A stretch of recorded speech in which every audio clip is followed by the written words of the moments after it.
새날을 여는 새벽 말씀 나눔입니다.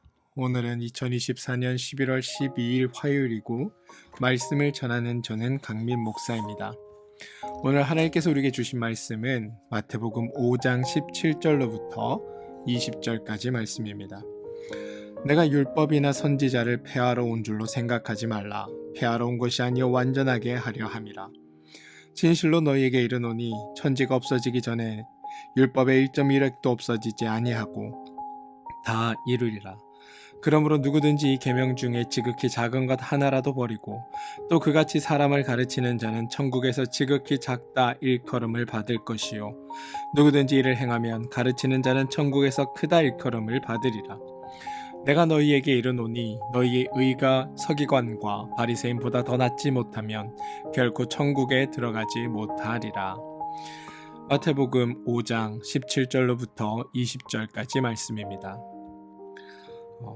우리는 마태복음이라고 하는 복음서를 읽고 있습니다. 이 마태복음이라는 말은 마태가 전해주는 복된 소식이라는 의미입니다. 그런데 문제는 이 복된 소식을 듣고 기뻐하는 사람이 별로 없다라는 겁니다. 여러분들은 어떠십니까? 복음서를 읽어가시면서 가슴이 뛰고 행복함이 물밀듯 밀려오십니까?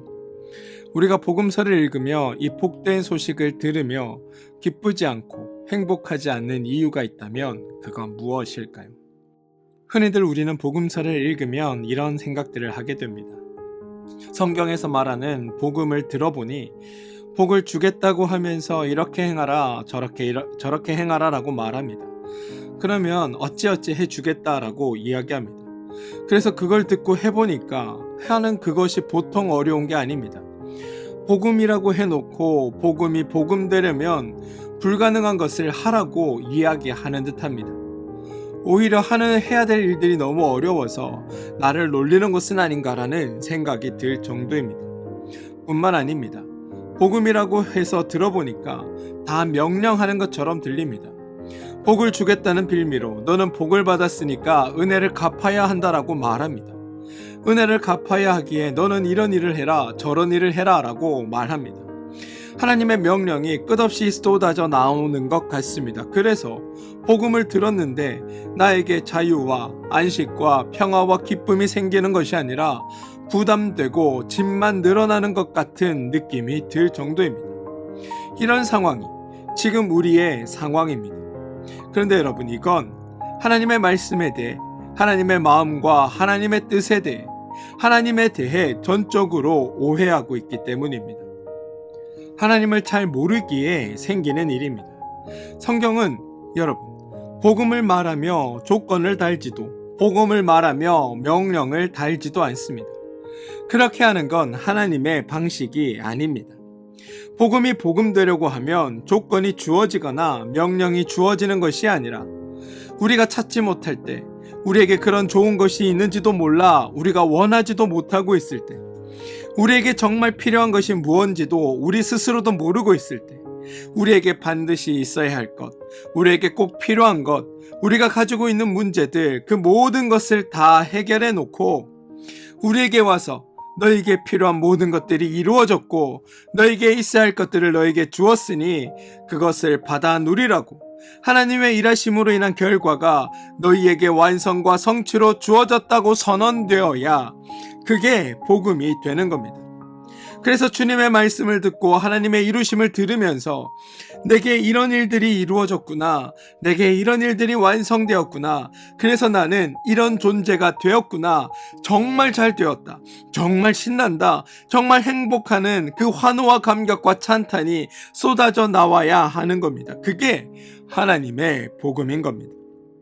저는 우리가 복음서의 말씀을 통해 내가 해야 할 일보다 하나님이 일하심으로 말미암아 내게 이루어진 일들을 먼저 발견하는 그 감격이 우리 가운데 있게 되길 소망합니다.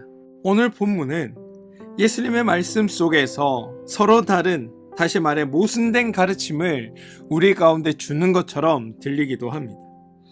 마치 구약의 율법을 틀린 것으로 간주하고 혹은 오래된 옛날의 것으로 치부하고 그와 다른 새로운 가르침을 우리에게 주는 것처럼 보입니다. 그러면서 또 한편으로는 17절과 18절의 말씀을 통해 내가 율법이나 선지자를 폐하러 온 줄로 생각하지 말라. 폐하러 온 것이 아니라 완전하게 하게 하려 함이라. 진실로 너희에게 이르노니 천지가 없어지기 전에는 이 율법의 1.1획도 없어지지 아니하고 다 이루리라라고 말씀하십니다. 다 필요 없는 것처럼 말씀하는 것 같기도 하고, 또는 이 율법이 하나도 없어져서는 안 되는 것처럼 말씀하시기도 같은 이 상황, 도대체 어떻게 된 것일까요? 우리는 여러분 종종 율법, 구약 이렇게 얘기하면 옛것, 낡은 것 또는 부족한 것, 불완전한 것 이렇게 생각하는 경우들이 있습니다. 왜냐하면 17절에 나오는 것처럼 완전하게 하려 함이라 또는 18절에 다 이루리라 라는 표현들 때문에 그렇습니다. 사람들은 그 표현을 예수님이 율법을 완전하게 하고 율법을 다 이룬다라고 생각합니다. 그런데 여러분, 그건 틀린 생각입니다. 여러분, 율법은 하나님의 말씀으로 이미 완전한 겁니다. 하나님 이 구약에서 수도 없이 말씀하시기를 나는 완전하다. 내가 완전함으로 너희도 완전하다. 나는 온전하다. 내가 온전함으로 너희도 온전하다라고 말씀하십니다. 하나님 스스로가 완전하고 온전하다고 강조하셨습니다. 그런데 그런 하나님의 말씀을 두고 그분의 말씀이 온전하지 않다거나 완전하지 않다라고 하면 그건 하나님을 부정하는 것과 마찬가지가 됩니다. 율법을 주실 때 너희는 이대로 지켜 행하라 라고 우리에게 행할 것을 권면하시는 그런 말씀들을 주시는데, 아직 다 이루어지지도 않은 일을 아직 완성도 안 된 말씀을 주시면서 이대로 행하라라고 말씀하시면 그것도 말이 안 되는 겁니다. 구약에는 아직 완성이 안 됐고 구약에는 아직 부족하였으나 예수님께서 이제 그 말씀을 완성시키시고 그 말씀을 다 이루려고 하신다. 만약 그렇다면 하나님의 말씀이 진화하는 것인가 라는 의문을 갖게 됩니다.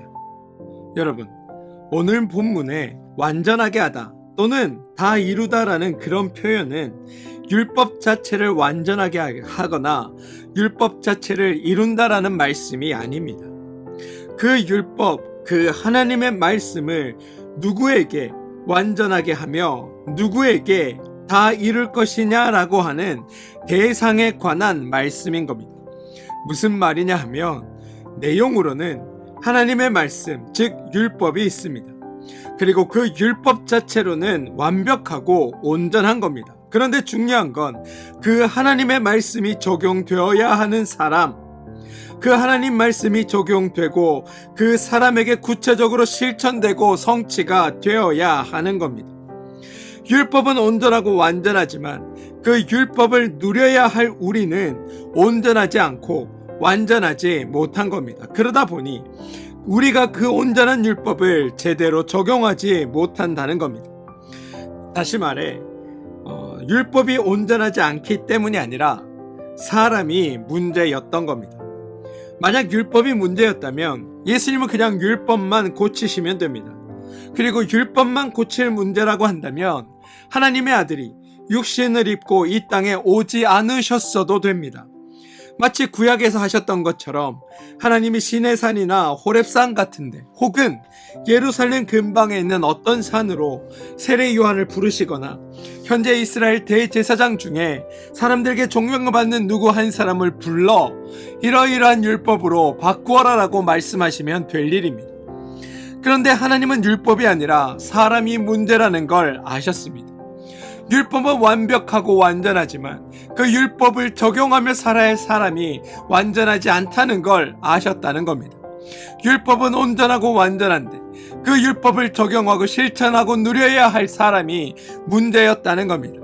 그래서 하나님은 바로 사람을 고치셔야 했던 겁니다.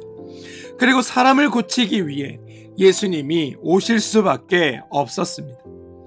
그래서 오늘 본문의 19절을 보면 그러므로 누구든지 이 계명 중에 지극히 작은 것 하나라도 버리고 또 그같이 사람을 가르치는 자는 천국에서 지극히 작다 일컬음을 받을 것이니 누구든지 이를 행하여 가르치는 자는 천국에서 크다 일컬음을 받으리라 라고 말씀하고 계시다는 겁니다. 율법에는 아무 문제가 없는 겁니다. 구약이 옛날 거고 구약이 부족한 거고 구약이 뭔가 낡은 게 아닙니다. 율법은 여러분 하나님의 말씀으로 온전한 것이기에 버릴 것이 바꿀 것이 아무것도 없는 겁니다. 그런데 20절을 보면 이런 이야기가 나옵니다. 내가 너에게 이르노니 너희 의가 서기관과 바리새인보다 더 낫지 못하면 결코 천국에 들어가지 못하리라. 20절에 너희의 의가 바리새인과 서기관보다 훨씬 고상하지 않으면 천국에 들어가지 못한다라고 말합니다. 그런데 여러분 19절을 다시 한번 봅시다. 19절은 이렇게 말합니다. 그러므로 누구든지 이 계명 중에 지극히 작은 것 하나라도 버리고 또 그같이 사람을 가르치는 자는 천국에서 지극히 작다 일컬음을 받을 것이요 누구든지 이를 행하며 가르치는 자는 천국에서 크다 일컬음을 받으리라. 잘 보시면 여러분 율법 중에 지극히 작은 것 하나라도 버리고 또 그같이 가르치는 자는 지옥으로 갈 것이다 라고 말하는 것이 아니라 천국에서 지극히 작다 일컬음 받는다라고 이야기합니다. 또 행하며 가르치는 자는 천국에서 크다 일컬음을 받는다고 말합니다. 무슨 말이냐? 그 누구도 지옥에 간다라고 말하고 있지 않다는 겁니다. 둘 다 천국에 간다라고 이야기합니다. 그러면 19절과 20절이 서로 배치되고 모순되는 것 아니냐라고 말씀하실 수 있을 것 같습니다. 그런데 여러분 우리가 다음 장에서 살펴보겠지만 6장에 넘어가시며 보면 6장 맨 마지막에 너희의 의가 얼마나 고상해야 하는지 너희에게 의가 얼마나 수준이 높아야 되는지 너희가 얼마나 의롭게 살아야 되는지 그런 얘기를 단 한마디도 하지 않습니다. 6장의 결론이 딱 뭐라고 나오냐 하면 먼저 그의 의와 그의 나라를 구하라라고 나와 있습니다. 다시 말해 우리의 의에 대해서는 한마디도 하지 않는다는 겁니다. 다만 우리를 구원하시고 우리를 천국에 들어가도록 하기 위하여 하나님의 의를 우리에게 부어주실 것을 그것만을 성경은 우리에게 강조하고 있다는 겁니다. 따라서 우리의 의를 강조하는 것이 아니라 하나님의 의가 우리 가운데 부어져서 우리가 그렇게 변화될 것이라고 말씀하고 있는 게 성경의 가르침이라는 겁니다. 사랑하는 성도 여러분, 우리의 구원은 우리의 행위 여하에 달려있지 않습니다. 구원은 전적으로 하나님의 선물입니다. 하나님이 선물로 주시는 것이기에 은혜라고 말하고 우리의 자격과 수준이 안 돼도 하나님께서 주시는 것이기 때문에 그것을 복음, 기쁜 소식이라고 말하는 겁니다. 우리가 복음을 알 수 있는 건 바로 말씀, 성경을 통해서입니다. 성경을 통하지 않고는 그 복된 소식을 우리가 알 방법이 존재하지 않습니다. 그리고 이 성경은, 이 말씀은 구약과 신약으로 이루어져 있는 겁니다. 그리고 구약과 신약은 서로 다른 이야기를 하는 것이 아니라 하나님에 대해서는 동일한 것을 우리 가운데 선포합니다. 뭐냐 하면 하나님은 언제나 사랑의 하나님이시고 자비의 하나님이시고 은혜의 하나님이라는 겁니다. 하나님은 누구보다도 우리를 사랑하시고 우리를 도우시고 우리를 구원하시려고 일하시는 하나님으로 고백되고 있다는 겁니다. 구약의 하나님도 신약의 하나님도 바로 이러한 하나님을 증언하고 있습니다. 구약의 하나님도 은혜이고 신약의 하나님도 은혜입니다. 그러니 그 하나님이 행하시는 모든 역사는 동일한 것입니다. 그래서 구약에서 주시는 율법도 은혜의 말씀이고 신약에서 주시는 은혜의 말씀도 은혜의 말씀으로 우리는 받아들일 수 있는 겁니다. 서신서에서 여러분, 바울은 다음과 같은 고백을 합니다. 어떻게 한 우물에서 쓴물과 단물이 나오겠느냐? 네, 맞습니다. 한 우물에서 쓴물과 단물이 나올 수 없습니다. 한 하나님에게서 쓴물과 단물이 나올 수 없습니다. 한 하나님에게서 저주와 복이 함께 나올 수 없고, 한 하나님에게서 진노와 긍휼이 함께 나올 수 없고, 한 하나님에게서 심판과 용서가 나올 수 없습니다. 여러분, 하나님은 사랑의 하나님이십니다. 그러면 언제나 사랑하시는 하나님만 나오는 것입니다. 하나님은 은혜의 하나님이십니다. 그러면 언제나 은혜 베푸시는 하나님이 나오시는 겁니다. 우리가 믿는 하나님은 그런 하나님입니다. 저는 여러분들이 말씀 속에 임재하시는 하나님을 바로 알기를 원합니다. 율법은 명령이나 과업이 아닙니다. 하나님이 우리에게 해주시는 은혜 속에서 애굽에서 이스라엘 백성들을 건져내어 광야에서 하나님의 백성으로 인쳐주시고 이제 하나님의 백성답게 살라고 하는 하나님의 사랑의 원리가 율법입니다.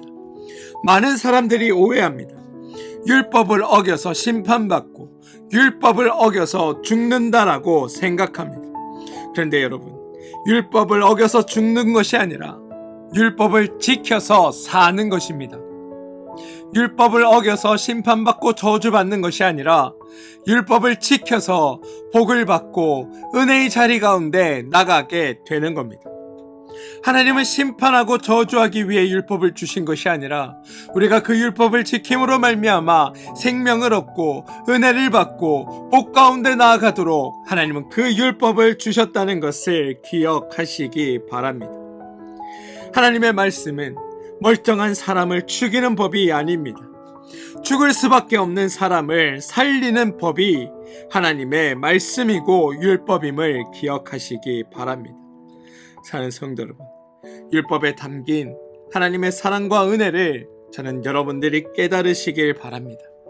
그래서 믿음의 사람으로 변화된 하나님의 자녀로 살아가셔서 하나님의 말씀을 지켜냄으로 인해 주시는 그 생명과 은혜와 기쁨과 축복의 삶을 온전히 누리며 나가는 여러분들 되시길 주님의 이름으로 축원드립니다. 함께 기도하겠습니다. 주님, 우리가 죄를 범함으로 죄에 사로잡혀 할 줄 아는 건 죄밖에 없는 바로 그 죄인인 나를 위해 이 땅에 예수님이 오셨음을 기억합니다.